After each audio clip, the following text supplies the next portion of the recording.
worthy, and again, we appreciate your time and joining us. Shifting gears to North America, I know you're out in Singapore now, and later I'll ask you why you're there and your prognosis in this global meltdown for Asia versus Europe, North America, Latin America, Africa, basically your global perspective and what you're investing in right now. But here at home, Ron Paul predicted all of this 30 years ago on sound Austrian economics.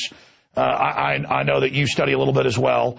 And now he is being demonized, and that's when he's lucky. They've done scientific studies now that show that he's getting the least amount of time at the debates, that when he does get coverage, it's negative, also when he wins first, second, or third place, Fox, MSNBC, CNN, now CBS will not show him in the poll rankings. So if he gets number one, they say number two was number one. Or if he gets number three, they skip him and move number four into number three. And we just caught CBS over the weekend doing it again. It became a national news story. But wait, it gets better. It was a 90-minute debate, Jim, but only an hour was televised. Of the televised debate, he was given 90 seconds. And it turns out a memo came out when Rick Perry was given, like 8 minutes, Mitt Romney more than 10. I mean, if this isn't a rigged horse race, what's your view on that and why they're scared of Ron Paul? Well, it's clear, and I've read the same things you have, it's clear that they're biased against Ron Paul. I don't know why. I guess the only reason is because he's the only one who talks good sense. He's the only one who knows how to solve the problems. I happen to agree with nearly everything he said and have for a long time, and it's just so different to what all these journalists have been brought up reading and believing and writing. I mean, they all go to the same schools where they're taught Keynes and failure. And so they think that this guy who's got a different view must be, and let's ignore him. Unfortunately for them, he's the only one, not the only one, but he's one of the few who's got it right. And somebody, I don't know if the electorate will get it in time, but he's one of the few who knows what has to be done. Jim, looking at history, looking at geopolitical movements, looking at finance that you've studied so long and investment so accurately, and that's the real gauge of a tree is its fruits. Your fruits have been very successful and stable over a long period of time. Well, seriously, looking into your crystal ball, I mean, and then looking at the United States, it's clear they're not going to listen to Ron Paul. He is the only one of those Republicans that is talking sense, and one of only a few prominent people in the U.S. talking sense. The establishment wants to go the same direction, crony capitalism, insiders being guaranteed by the public, so much you and Congressman Paul have talked about. And now the elite are financing the welfare class to be their political army to demand more and more off the tit. And I see historically real calamities, real collapse, real social unrest here in the U.S. Obama has already tried to sick the Occupy Wall Street people on the middle class, claiming, that he's anti-corruption in Wall Street when he's financed by it. So what do you see for America and Europe?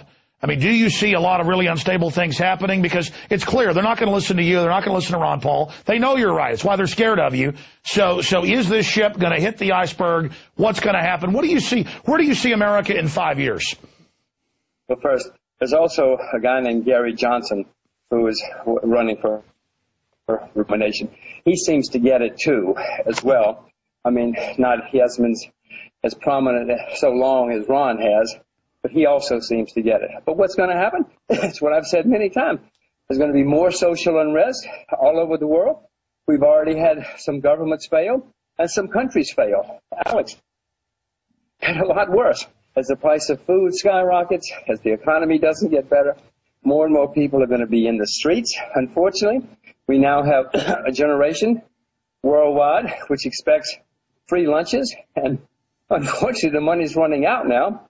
We cannot afford free lunches anymore, and you're going to see turmoil. You're going to see currency turmoil. You're going to see more inflation, higher prices, higher interest rates.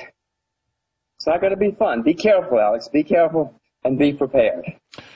Are you hinting at be careful being in America? Is that why you ran I'm not saying you ran in a bad way. I'm tempted to run to Singapore or somewhere else. Is that why you've gone to Singapore? Because you have traveled the whole world. You've won the Guinness Book of World Record, for traveling the world on a motorcycle, for traveling in a car. You've been all over the planet. Is that why you've decided to go to Singapore? Because I know my wife has said to me, she's pretty smart. She's like, we need to get the hell out of this country because we can't even travel. I mean, the TSA wants to stick their hands down my daughter's pants. They want to grab my wife's breast.